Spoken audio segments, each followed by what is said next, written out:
Hari ulang tahun adalah momen yang ditunggu-tunggu banyak orang. Karena perayaan ulang tahun identik dengan pesta, kado, dan makanan enak. Belum lagi ucapan selamat dan doa-doa yang diberikan dari orang-orang terdekat. Lalu bagaimana Islam memandang perayaan ulang tahun ini? Perlu diingat, sebagai umat Nabi Muhammad SAW, hendaklah kita menjadikan petunjuk beliau sebagai sebaik-baik petunjuk yang berusaha kita amalkan dalam kehidupan kita sehari-hari. Berkaitan dengan perayaan ulang tahun, perayaan tersebut tidak terlepas dari dua kemungkinan berikut ini. Kemungkinan pertama, menganggap perayaan ulang tahun sebagai bentuk ibadah dalam rangka mendekatkan diri kepada Allah Ta'ala. Jika ulang tahun dirayakan dengan melakukan ibadah secara khusus, misalnya dengan bersedekah, mengundang anak yatim, mentraktir makan, berdoa secara khusus di hari ulang tahun dengan mengundang orang yang dianggap soleh, berzikir, memohon ampun atau istighfar, atau bentuk-bentuk ibadah lainnya yang secara khusus lebih semangat dikerjakan di hari ulang tahun dibandingkan hari-hari biasa lainnya, maka perbuatan semacam ini termasuk dalam kategori amalan tanpa tuntunan. Karena berarti mengada-adakan ibadah yang tidak pernah diajarkan oleh Nabi SAW. Nabi SAW dan para sahabatnya tidak pernah mengajarkan dan mencontohkan untuk mengkhususkan ibadah apapun dalam rangka memuliakan, memperingati, dan mengagungkan hari lahir. Ya, 63 tahun Nabi SAW hidup di dunia ini, tetapi tak pernah ada riwayat yang menjelaskan beliau merayakan hari ulang tahunnya.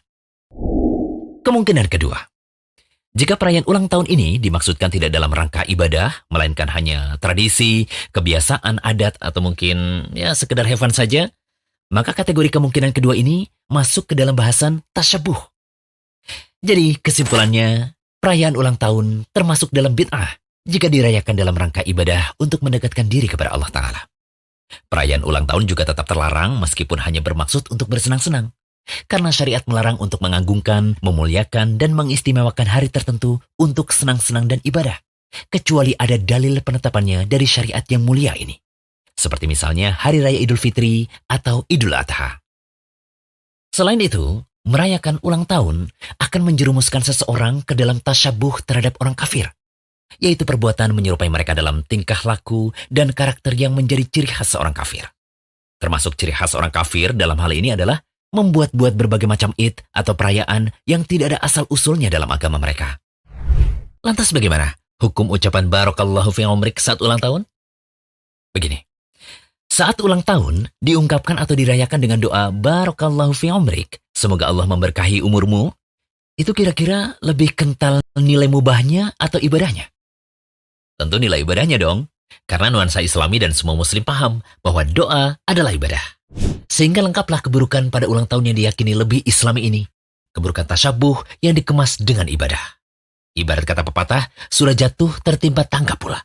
Tasyabuh kena, bid'ah pun kena. Maka bungkus Islami tadi tidak mengubah hakikat.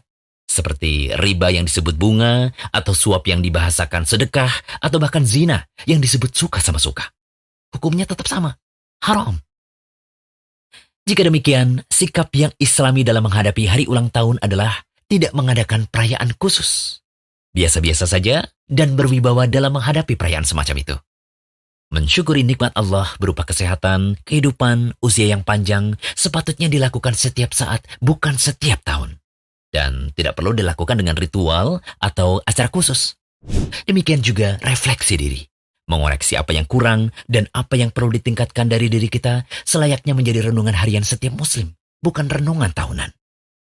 Benarlah kata Al-Hasan Al-Basri, seorang tabi'in terkemuka yang menasihati kita agar bisa merenungkan bahwa semakin bertambah tahun, semakin bertambah hari, itu berarti berkurangnya umur kita setiap saat. Wahai manusia, sesungguhnya kalian hanyalah kumpulan hari. Tatkala satu hari itu hilang, maka akan hilang pula sebagian dirimu.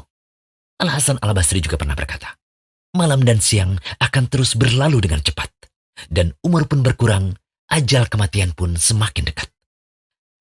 Semoga pembahasan ini bisa menjadi renungan kita bersama dan bisa menyadarkan banyak orang bahwa hakikat bertambahnya umur bukanlah untuk dirayakan, tetapi momentum untuk muhasabah diri karena umur yang semakin berkurang. Semoga Allah memberikan keadaan terbaik bagi kehidupan kita. Amin.